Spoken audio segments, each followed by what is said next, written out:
Hello everyone, welcome to Vidyashram online.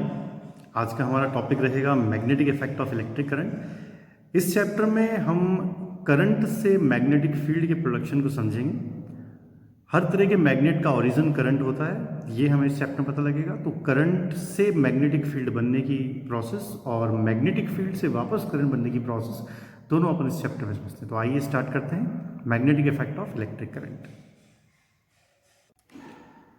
Okay, देखते हैं सबसे पहले यहाँ पर मैग्नेट के बारे में। मैग्नेट एक ऐसा सब्सटेंस है जो कि आयरन और आयरन सब्सटेंस को अट्रैक्ट करता है।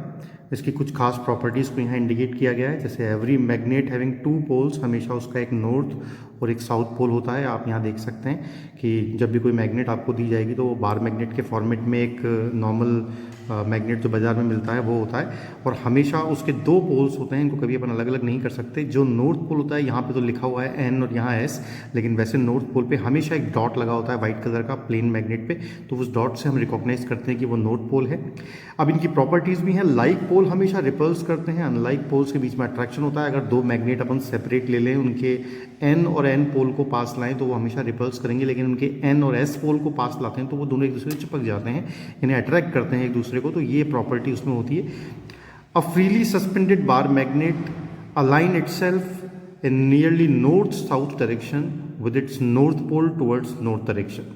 तो ये एक प्रॉपर्टी होती है जिसे अपन कंपस में काम में लेते हैं। डायरेक्शनल प्रॉपर्टी है। अगर इसको बिल्कुल सेंटर के बीचों बीच से लटका दिया जाए, फ्रीली हैंग कर दें, तो ये घूम के हमेशा ज्योग्राफिकल नॉर्थ साउथ डायरेक्शन की तरफ आके रुक जाएगा। ऐसा इसलिए होता है क्योंकि अर्थ का खुद का एक मैग्नेटिक फील्ड होता है, यानी अर्थ के अंदर भी एक मैग्नेट है, और ये मैग्नेट उस मैग्नेट के इन्फ्लुएंस में आके उस नॉर्थ साउथ डायरेक्शन की तरफ इंडिकेट करता है। और हमेशा इसका जो नॉर्थ पोल है वो ज्योग्राफिकल नॉर्थ डायरेक्शन जो होती है अर्थ की, वो उसे इंडिकेट करती है। तो इस तरह से अपन इसका यूज़ कंपस में भी कर सकते हैं। एक और प्रॉपर्टी जो बहुत खास है इसके साथ में कि इसे जब भी हम तोड़ेंगे तो इसको कभी भी इनके दो पोल्स को सेपरेट नहीं कर सकते। इसके हर टुकड़े में एन और एस दोनों पोल जो है वो स्टेबल रहेंगे। फिर आता है मैग्नेटिक फील्ड। तो देखें, इस मैग्नेट के आसपास एक ऐसा एरिया है जिसमें अगर कोई दूसरा मैग्नेट हम लाते हैं या मैग्नेटिक सब्सटेंस हम लाते हैं तो उस पर एक फोर्स एज्यूम होता है, ये उसे अट्रैक्ट करता है या रिपल्स करता है। तो वो फील्ड जो है, जो इसके चारों तरफ का एरिया है, उसी को बोलते हैं मैग्नेटिक फील्ड। यानी every magnetic having a field around it in which it shows it magnetic effects. अब उस मैग्नेटिक फील्ड के बारे में यहाँ जनरेट किया जा रहा है। तो the area around the magnet in which the magnetic force can be express.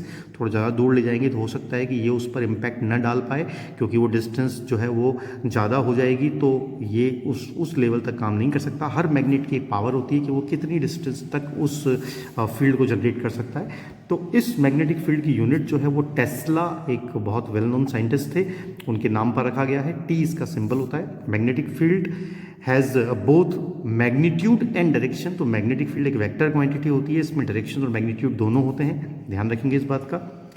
Can be describe with the help of magnetic compass. अब एक छोटा कंपस लेके हम उस मैग्नेटिक फील्ड को ड्रॉ भी कर सकते हैं इसके चारों तरफ। तो वो बहुत लाइंस के फॉर्मेट में ड्रॉ होता है, छोटी छोटी लाइंस बन जाएंगी बहुत सारी, और वो जो लाइन होती हैं उन्हें मैग्नेटिक फोर्स लाइन बोलते हैं। ठीक है, तो एक कंपस की हेल्प से हम क्या कर सकते हैं, किसी मैग्नेट को एक पेपर पे रख के उसके चारों तरफ का मैग्नेटिक फील्ड कैसा है ये अपन ड्रॉ कर सकते हैं। तो उसे बोलेंगे अपन मैग्नेटिक फोर्स लाइन। तो अब ये फोर्स लाइन या फील्ड लाइंस भी कह सकते हैं, एक ही बात है। तो उसके कैरेक्टर्स बताएं कुछ यहाँ पर खास तौर से। तो field line arise from north pole and into south pole. तो हमेशा वो जो फील्ड लाइन होती हैं वो नॉर्थ पोल से बाहर निकलती हुई और साउथ पोल में एंटर करती हुई दिखाई देती हैं, ऐसा फील आता है उनके साथ में।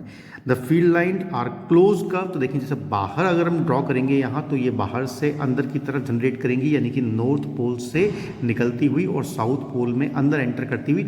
लेकिन मैग्नेट के अंदर, इनसाइड द मैग्नेट, ये साउथ से नॉर्थ की तरफ होती हैं। तो एक पूरा साइकिल जनरेट होता है, इसे बोलते हैं क्लोज पाथ।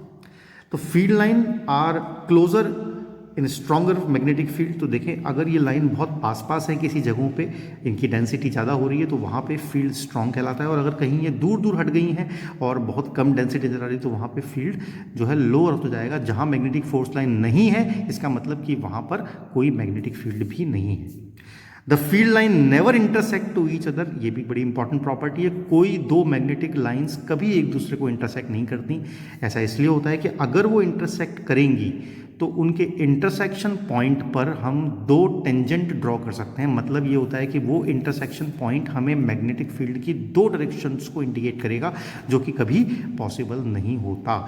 इसलिए जब दो डायरेक्शन नहीं हो सकती तो दो लाइंस भी इंटरसेक्ट नहीं कर सकती, ये उसका कॉज है। The direction of the field line inside a magnet is from south to north। ये मैंने आपको बताया कि मैग्नेट के अंदर जो होता है वो साउथ से नॉर्थ की तरफ होता है, मैग्नेट के बाहर यहाँ पर नॉर्थ से साउथ की तरफ होता है। The relative strength of magnetic field is shown by the degree of closeness of field lines। तो जितना पास पास होंगी उतना ज़्यादा फील्ड होगा, जितनी दूर दूर होंगी उतना कम फील्ड होगा। ये देखिए एक डायग्राम के अंदर एक कंपस की हेल्प से जो है वो मैग्नेटिक फील्ड जब ड्रॉ करते हैं एक बार मैग्नेट का, तो वो किस टाइप का होता है उसका स्ट्रक्चर यहाँ दिया गया है। ये देखिए यहाँ नॉर्थ पोल से बाहर निकलता हुआ है, साउथ पोल से एंटर करता हुआ है। जहाँ ये लाइन आपस में टच होती हुई दिखाई दे रही है, ऐसा नहीं बनना चाहिए डायग्राम। ये कंप्यूटर्स जो स्कैन करते हैं वो इतना अच्छा नहीं बना पाते हैं। जब आप पेंसिल से बनाएंगे तो ये लाइन आपस में कभी टच नहीं होनी चाहिए, सारी लाइन सेपरेट दिखनी चाहिए, अलग अलग दूर दूर। ठीक है, उसमें आता है राइट हैंड थंब रूल। देखिए राइट हैंड थंब रूल है, नाम ध्यान रखेंगे इसका, राइट हैंड थंब रूल, यानी कि राइट हैंड के थंब से ये रूल बनता है ऐसे करके। और इस रूल का मतलब होता है कि इस रूल की हेल्प से हम मैग्नेटिक फील्ड की डायरेक्शंस को पता कर सकते हैं किसी वायर में जिसमें कि करंट सप्लाई हो रही हो। सपोज कि ये जो बीच में आपको स्ट्रेट लाइन दिखाई दे रही है, ये एक वायर है और उसमें अगर करंट सप्लाई हो रही है तो इस वायर को अपने राइट हैंड में होल्ड कीजिए आप इस तरीके से कि जो आपका थंब हो वो in the direction of current रहे। जैसे मेरे हाथ में ये पेंसिल है, सपोज इसमें करंट ऊपर की तरफ फ्लो हो रही है, तो मैंने को ऐसे पिक किया है इस तरीके से कि मैंने जो थंब है अपना वो डायरेक्शन ऑफ करंट में शो कर दूं। तो ये जो वाउंडेड फिंगर्स होती हैं मेरी, इधर घूमी हुई फिंगर्स हैं, ऐसे की तरफ घूम रही हैं, बाहर से अंदर की तरफ आ रही हैं। ये जो वाउंडेड फिंगर्स हैं ये किसको शो करेंगी? मैग्नेटिक फील्ड को। तो यहाँ देखिए इसने नीचे की तरफ पकड़ा है, अगर आप उल्टा करके ऐसे पकड़ेंगे तो फिंगर्स जो है वो क्लॉकवाइज मूव करेंगी। तो यहाँ देखिए ये फिंगर्स क्लॉकवाइज मूव करेंगी, तो ये इस तरह से डायरेक्शन रहेगी कि यहाँ पर ये क्लॉकवाइज है, इस तरह से डायरेक्शन रहेगी मैग्नेटिक फील्ड की, पीछे से आती हुई और आगे की तरफ जाती हुई। अगर ये ऊपर की तरफ पकड़ते हैं अपन इसको, यानी करंट अगर ऊपर फ्लो हो रही है तो एंटी क्लॉकवाइज रहेगी, इधर से इधर की तरफ जाती हुई। तो magnetic field due to current through a straight conductor, ये स्ट्रेट कंडक्टर है यानी सीधा वायर है, इस वायर में can be represented by concentric circles. अब ये देखें कि ये सर्कल्स के फॉर्म में होती है, यानी कि अगर आपके पास में यहाँ पे एक पेपर है, अगर आप एज्यूम कर लें इस तरह से, और उसके बीच में से एक स्ट्रेट वायर ऐसे पास आउट हो रहा है इस तरीके से, तो अगर उसमें करंट नीचे की तरफ है जैसा कि यहाँ दिखाया हुआ है, तो उसमें जो डायरेक्शंस होगी वो क्या होंगी? क्लॉकवाइज होंगी। तो इस तरह की डायरेक्शन रहेगी, इस तरीके की डायरेक्शन रहेगी। ऐसे आप बहुत सारे सर्किल यहाँ ड्रॉ कर सकते हैं। तो जब आप कंपास से खींचेंगे डायग्राम इसका, तो वो इस तरफ से जाता हुआ मिलेगा, लेकिन उसमें हमेशा जो है इधर से आती हुई और इस साइड में जाती हुई ऐसी डायरेक्शंस रहेगी, यानी इसे क्लॉकवाइज बोलते हैं अपन, ऐसे। ठीक है, तो ये क्लॉकवाइज डायरेक्शन में मूव करता रहेगा। The direction can be given by the right hand thumb rule.